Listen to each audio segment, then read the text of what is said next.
ন্যায্য পেনাল্টি দেওয়া হয়নি ব্রাজিলকে, ভুল স্বীকার করে যা বলল আর্জেন্টাইন রেফারি কনমেবল। দর্শক বিস্তারিত জানুন পুরো ভিডিওতে।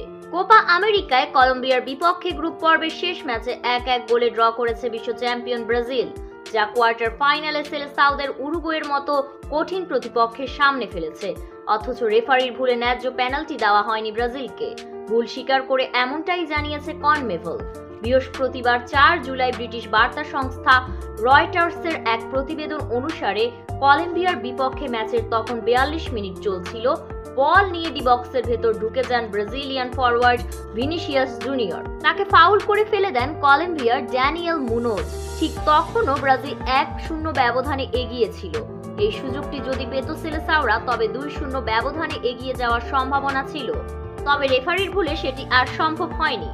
রয়টার্সের প্রতিবেদন অনুসারে পরবর্তীতে এক ভিডিও বার্তায় কনমেবল জানিয়েছে, ভিনিকে ফেলে দেওয়ার আগে মুনুজ বল স্পর্শ করেনি।